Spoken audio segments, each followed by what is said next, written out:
नमस्कार। आप देख रहे हैं स्पेशल कवरेज न्यूज। मैं हूं आपके साथ शिव कुमार। मेरे साथ हैं वरिष्ठ पत्रकार आदरणीय डॉक्टर राकेश पाठक जी। स्वागत और अभिनंदन। भारत सरकार ने आज इमरजेंसी में एक बड़ा कदम उठाया। सरकार को पहले से तैयारी करनी चाहिए। ऐसे कदमों का हम भी स्वागत करते हैं कि देश की जनता के प्रति सरकार को जिम्मेदार रवैया अपनाना चाहिए। लेकिन इतनी देर से क्यों? ये कदम तो उसी दिन तैयारी में ला देना चाहिए जब लगा कि विश्व युद्ध होगा। विश्व युद्ध की एक तरीके से सेकेंड वेव चल रही है, जैसे लहर कहते हैं, वो चल रही है। कभी भी कहीं कुछ हो सकता है। अमेरिका और ईरान अब इस समय ये नहीं देख रहे हैं कि हमारी मिसाइलें किधर जा रही हैं। रोज अमेरिका के बड़े बड़े जहाज गिर रहे हैं। ऐसे में गैस की किल्लत बढ़ती चली जा रही है। यूरोपियन देश ने तो हाथ खड़े कर दिए हैं। कैसे होगी समस्या? ऐसे में भारत सरकार ने एक कदम उठाया है कि अब उसी युग में चलेंगे। स्टोव खरीद लीजिए, बर्नर ले लीजिए और फिर आप अपना मिट्टी की तेल की ढिबरी तलाश लीजिए।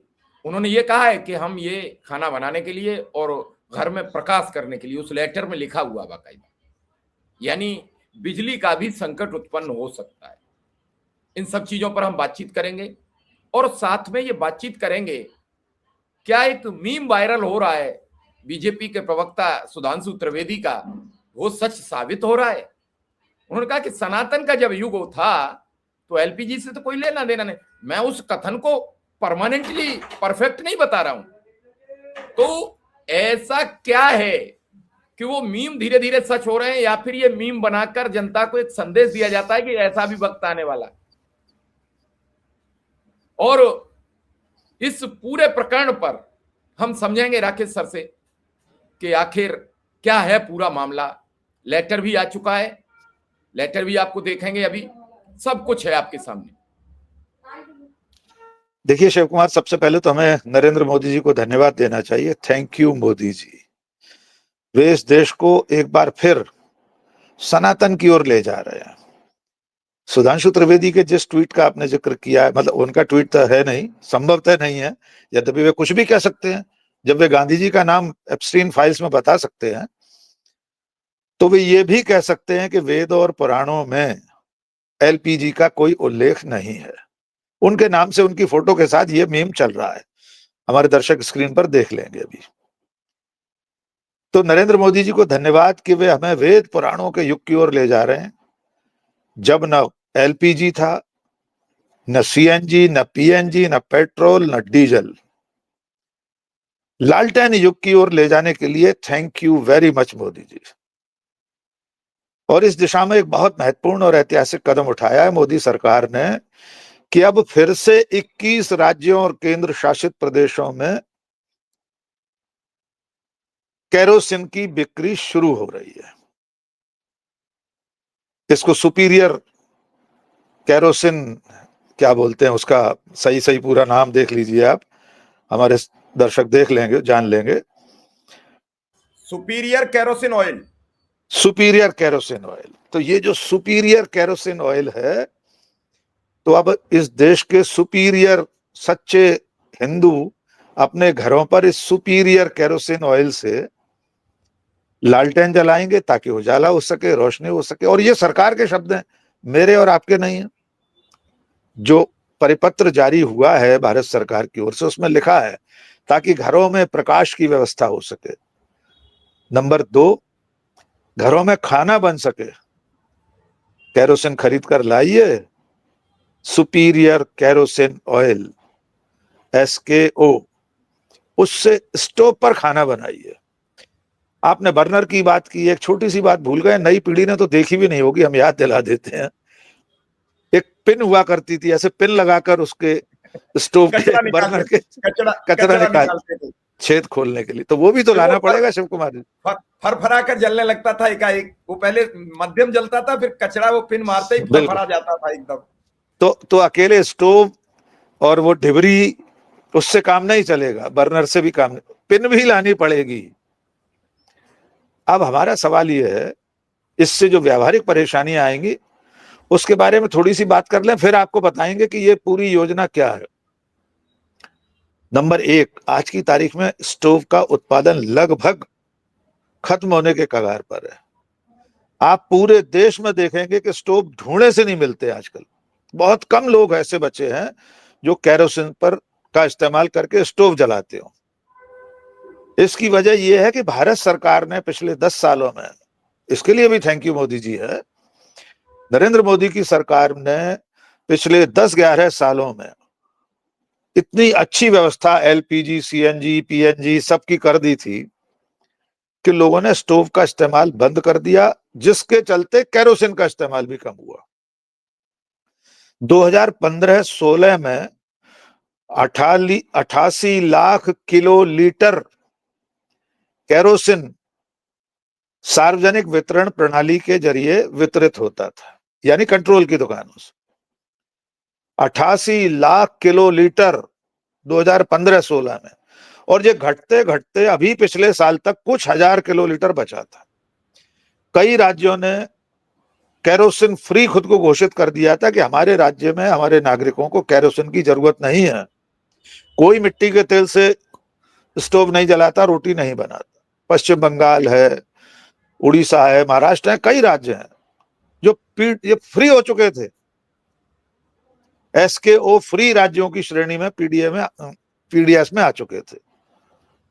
अब उन सब राज्यों को ये इजाजत दी गई है कि वहां पेट्रोल पंपों के जरिए केरोसिन वितरण किया जाए।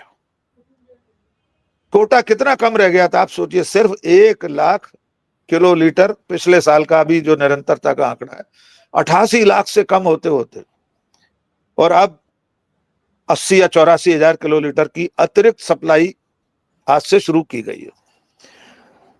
कई राज्यों ने तो मना कर दिया है, जम्मू कश्मीर, संभवतः पश्चिम बंगाल, कुछ और राज्य, उन्होंने कल ही कह दिया हमें नहीं चाहिए केरोसिन, हमारी कंट्रोल की दुकानों से केरोसिन नहीं बच सकता, हम तो ये व्यवस्था ही खत्म कर चुके हैं, हमारे राज्यों में स्टोव ही इस्तेमाल नहीं करते लोग। तो आंकड़ा समझ लीजिए कितना बड़ा था, और सचमुच में 10 साल में सरकार ने बहुत अच्छा काम किया था कि केरोसिन का इस्तेमाल कम हुआ था। अब ये नौबत क्यों आई है, इस पर भी तो बात कर लीजिए शिव कुमार जी। अब जंग को पूरा 1 महीना 1 दिन हो गया है।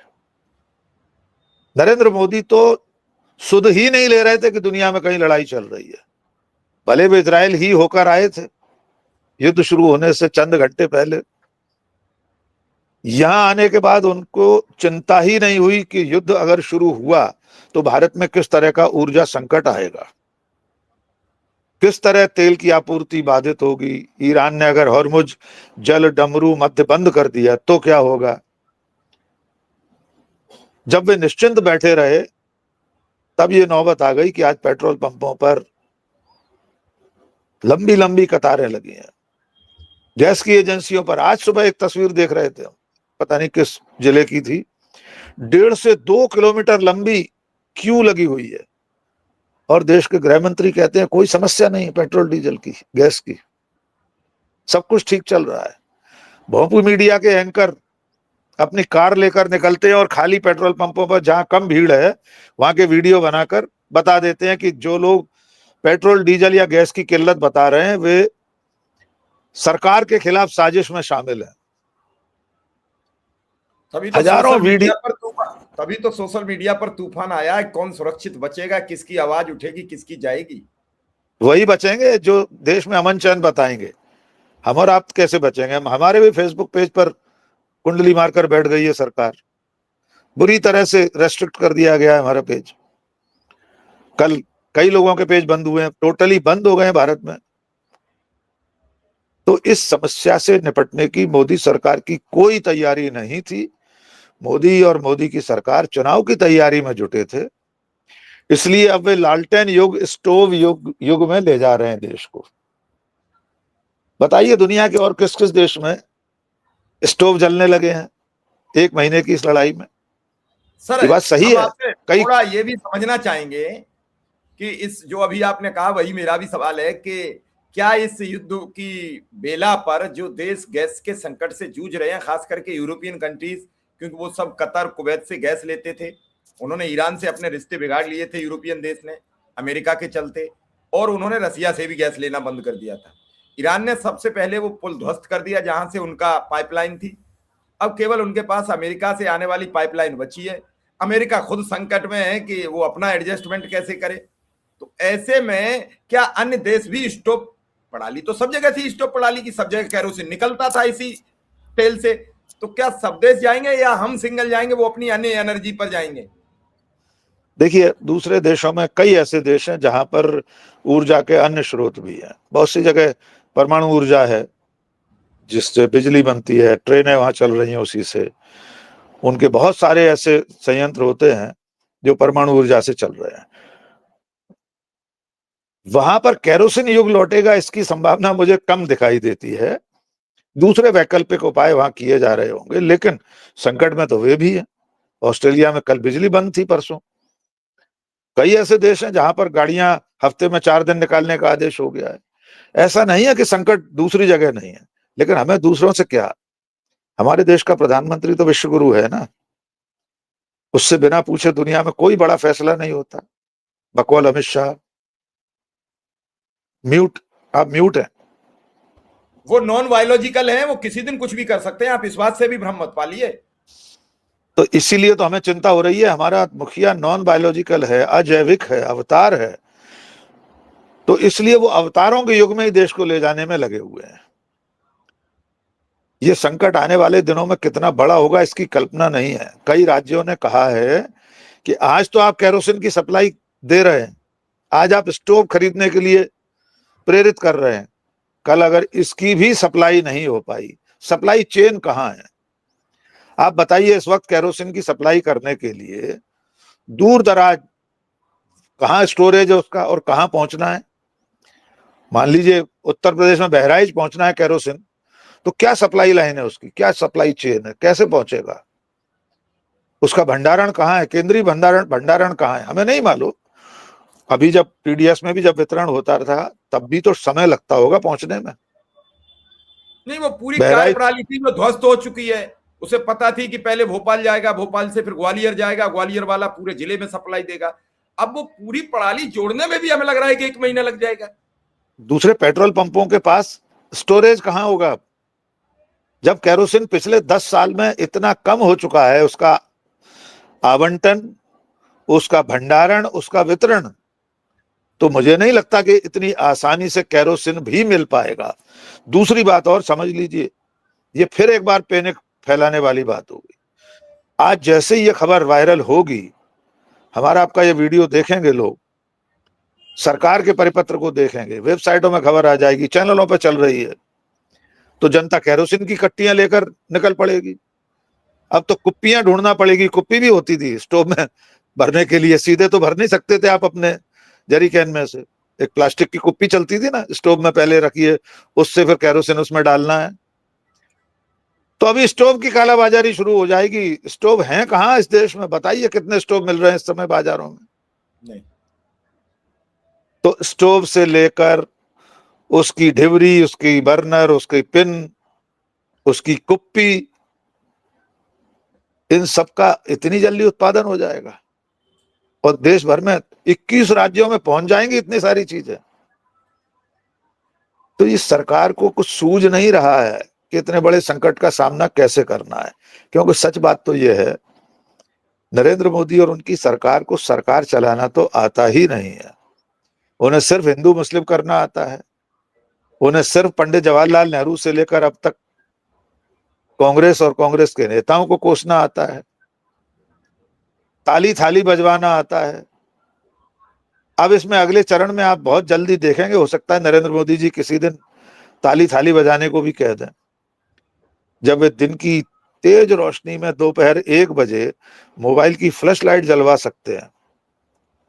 फ्लैश लाइट तो कोई भी कुछ भी करवा सकते हैं और देश की जनता बड़ी खुशी खुशी करेगी कि सिलेंडर पर कड़छी से या चिमटे से ऐसे आवाज बजाइए, सिलेंडर बजाइए तो गैस की कमी दूर हो जाएगी।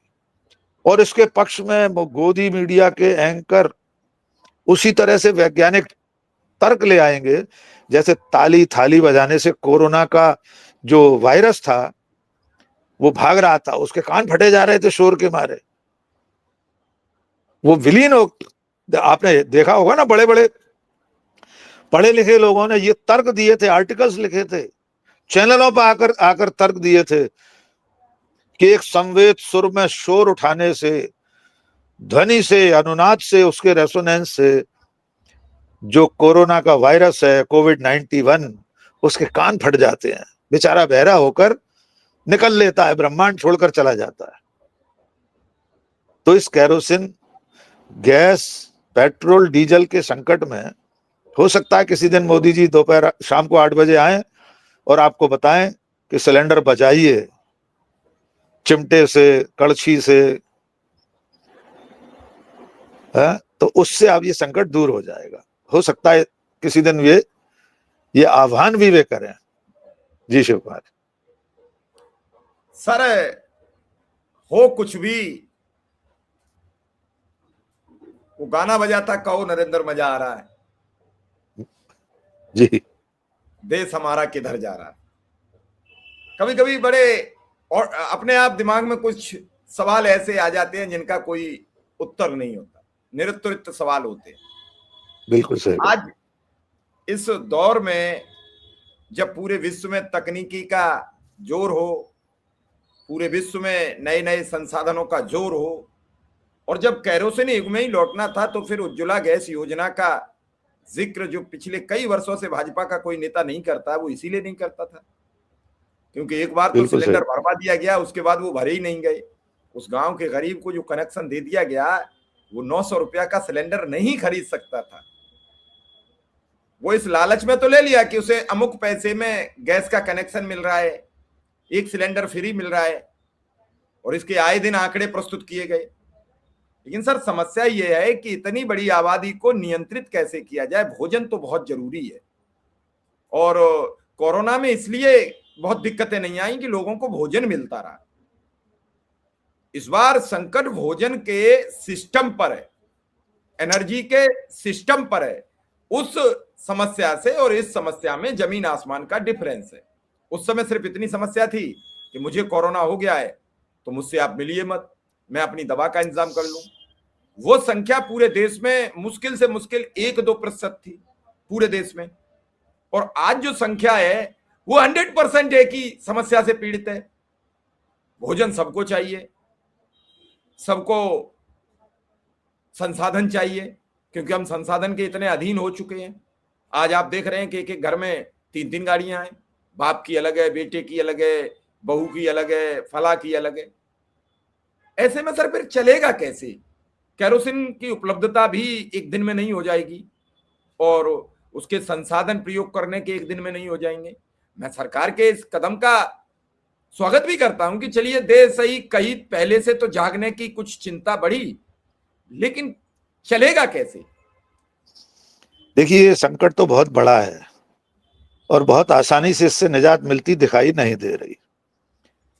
देखिए, 1 महीना हो गया पूरा, हॉर्मुज में हमारे जो 2 दर्जन से ज्यादा जहाज फंसे हुए थे, एलपीजी के टैंकर और बाकी के पेट्रोलियम पदार्थों के, तमाम दावों के बावजूद अभी ये स्पष्ट नहीं है कि कितने टैंकर वहां से निकल पाए। यद्यपि ईरान ने इजाजत दे दी भारतीय तेल टैंकरों को। अब उसमें वो रहस्य बना हुआ है, पता नहीं कब खुलेगा कि किन शर्तों पर यह इजाजत मिली है। क्या हमने चीन की मुद्रा में भुगतान किया है? क्या हमने ईरान के साथ कुछ और किया है? पता नहीं चलेगा अभी, फिलहाल बाद के दिनों में हो सकता है सामने आए। और हमारा मानना यह है कि अगर किसी भी स्तर पर सरकार ने ईरान से समझौता करके पेट्रोलियम पदार्थों की कमी को दूर करने की कोशिश की है तो इसके लिए भी उनको धन्यवाद। लेकिन इतने दिनों तक ये संकट बना क्यों रहा? गोदी मीडिया और सरकार के बीच के जो दावों का अंतर है, रोज अधिकारी लोग प्रेस कॉन्फ्रेंस करते हैं, अभी तक परसों तक तो बताते रहे थे कि हमारे 20 जहाज अभी भी फंसे हैं, और troll army WhatsApp university social media पर डाल देती है कि भारत को इजाजत मिली, नरेंद्र मोदी के जलवे से भारतीय तेल टैंकर रवाना, जिस पर भारत का तिरंगा होगा उसे नहीं रोकेगा ईरान। अब तो हमने अपने जंगी जहाज भी भेज दिए हैं खाड़ी में। हिंद महासागर से आगे थोड़ा सा बढ़कर भारत के युद्धक विमान रवाना हो गए हैं, जलपोत, वे सुरक्षा में लाएंगे हमारे हमारे टैंकर्स को। लेकिन इस सब के पीछे जो असली वजह है, वो वजह है नरेंद्र मोदी की विदेश नीति। उसका खामियाजा देश भुगत रहा है। आपने शुरू दिन से, पहले दिन से ईरान के साथ खड़े होकर, क्षमा कीजिए, इजराइल के साथ खड़े होकर ये दिन दिखा दिया है कि आप बूंद बूंद तेल के लिए तरस रहे हैं। केरोसिन के रास्ते पर फिर से देश को ले जा रहे हैं। तो कब तक इससे निजात मिलेगी, कोई नहीं जानता। पूरी दुनिया इस बात को समझ रही है कि अगर ये युद्ध और लंबा चल गया, 15 दिन भी अगर ये युद्ध और चल गया, तो भारत छोड़िए, यूरोप के तमाम देशों में दिया बत्ती बंद हो जाएगी। हमें नहीं पता वहां पर स्टोव बनते हैं कि नहीं यूरोप में, वे स्टोव पर खाना बनाना जानते भी हैं कि नहीं जानते, ये भी हम नहीं जानते। बिजली भी नहीं बन पाएगी कि कोई सोचे कि इंडक्शन पर खाना बना लेंगे, यूरोप के अगर लोग सोच रहे हो तो अभी संकट बड़ा है। लेकिन फिलहाल हमें ये मानना चाहिए कि सरकार ने अगर केरोसिन की आपूर्ति शुरू की है, इसमें ढील दी गई है पहले के प्रबंधों में, तो शायद इससे कुछ राहत मिल जाए। पर आज शाम तक आप ये जरूर देख लीजिए, पता कर लीजिए, अभी ऑनलाइन चेक करेंगे थोड़ी देर बाद हम लोग, कि ऑनलाइन अमेजन वगैरह पे कहीं स्टोव मिल रहे हैं कि नहीं मिल रहे। दुकानों का तो पता नहीं, अब लोग आज चल पड़ेंगे बाजार खुलते ही स्टोव खरीदने के लिए। तो एक नए तरह की अराजकता के दौर में अब सरकार इस देश को ले जा रही है। और तुर्रा ये है कि नरेंद्र मोदी और उनकी पूरी सरकार विपक्ष को और जनता को, हम और आपको कोसते रहते हैं कि हम लोग अराजकता फैला रहे, हम पैनिक क्रिएट कर रहे।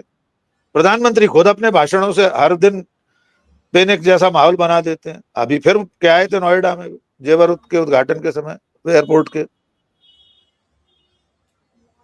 तो अब इंतजार कीजिए कि स्टोव के बाद हो सकता है थोड़े दिनों बाद वे कहें कि जंगल से लकड़ी काट कर लाइए, मिट्टी का चूल्हा बनाइए। लेकिन सर वो नाले की गैस वाला प्रैक्टिकल अब तो हो सकता था, हर गांव घर से गैस निकल रही है, नाला निकल रहा है। नहीं, उसमें तो हम सबकी गलती है। देखिए, कीर्ति आजाद ने जो कहा उस दिन संसद में, वो उन्होंने ठीक कहा कि प्रधानमंत्री ने तो कितने साल पहले ये आविष्कार बता दिया था। ये दुर्भाग्य इस देश का, सरकार का, कि सरकार ने उस दिशा में कोई काम नहीं किया, शोध नहीं कराए, इस आविष्कार को पेटेंट करा के हर नाले पर एक प्लांट लगा देना चाहिए था। तो आज देश को ये दिन नहीं देखना पड़ता है। तो इस सब के गुनहगार तो हम और आप भी है। हम लोगों ने अपने घर के नाले के पीछे, अपनी कॉलोनी, अपनी टाउनशिप के नालियों के पीछे गैस प्लांट नहीं लगाए, भगोने उल्टे करके नहीं रखे, तो ये आपकी गलती, इसमें मोदी जी की कोई गलती नहीं। क्षमा कीजिए, आप हर बार मोदी जी को क्यों दोष देते हैं, मैं ये नहीं समझ पाया। नहीं, आप भी विपक्षी हैं। मैंने तो ये उनकी एक उपलब्धि की याद आपको दिलाई, याद दिलाई, ये बात सही है, मैं भूल रहा था। बिल्कुल, कि एक उपलब्धि है हमारी सरकार की, हमारे प्रधानमंत्री जी की उपलब्धि है, बड़ी उपलब्धियों में गिनी जाती है। उन्होंने बताया था कि मैं गया, नाला बह रहा था, मैंने पाइप डलवाया, उसने चाय बनाई और चाय बनती है। तो जब हम तेल, मिट्टी का तेल आएगा तब जाएगा, नाला तो बह रहा है। नाले की तो आज कह दो लोग 5-5 मीटर पाइप खरीद लाएंगे, 10-10 मीटर खरीद लाएंगे, पाइप सब जगह उपलब्ध है। कल शुरू हो जाएगा सर, शाम को शुरू हो जाएगा, अभी कहो तो घंटे भर में शुरू हो जाएगा। इसीलिए मैंने कहा कि हम लोगों की गलती है सर, कि हमने नरेंद्र मोदी जी के इतने बड़े आविष्कार पर ध्यान नहीं दिया, उसे तवज्जो नहीं दी, वरना आज दुनिया हमारी तरफ देख रही होती। हो सकता है उनकी इस उपलब्धि को विश्व लेवल पर पहुंचाने की वजह से ये त्रासदी आ रही हो। ये भी हो सकता है कि अब भारत में इसे पेटेंट करा लिया जाए नरेंद्र मोदी के नाम से, और दुनिया हमसे मांगे इसकी तकनीक। यस, यूरोप के लोग, अमेरिका के लोग, अफ्रीका के लोग हमसे ये तकनीक मांगे, बताइए मोदी ब्रांड नाला गैस। फिर पूरी दुनिया में आप देखेंगे कि लोग नाले तैयार करेंगे। पहले यूरोप वगैरह में इस तरह के नाले नहीं है, बेचारे कर भी क्या सकते हैं, उनका दुर्भाग्य है। अमेरिका में भी हम 1.5 महीने रहे, हमें नाले नहीं दिखाई दिए। तो फिर जैसे ही नरेंद्र मोदी जी का ये पेटेंट वहां पहुंचेगा, लोग पहले अपने घरों के पीछे, अपनी कॉलोनियों में, शहरों में नाले विकसित करेंगे, उससे फिर गैस तैयार होगी। और एम्पायर स्टेट बिल्डिंग से लेकर सारे ट्विन टावर और पेट्रोनास टावर इंडोनेशिया का, उन सब की लिफ्टें भी इसी नाले की गैस से चलेगी। तो हमें उस शुभ दिन का इंतजार करना चाहिए। जी सर, फिलहाल आपने दर्शकों को बहुत कुछ ज्ञान दिया है। दर्शक इस ज्ञान से आच्छादित हों और समझें कि हमने जो बातें की हैं उनमें कितना दम है। क्या एक बार फिर हम उस युग की ओर लौट रहे हैं जो युग भाजपा देना चाहती है, या फिर जो भाजपा का उद्देश्य है कि इस देश से शिक्षा का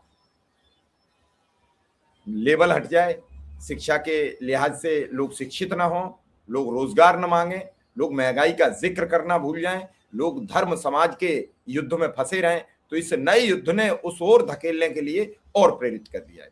हमें जरूर बताइए यस और नो में, हमें आपके कमेंट का इंतजार रहेगा। सर आपका बहुत बहुत आभार, बहुत बहुत धन्यवाद।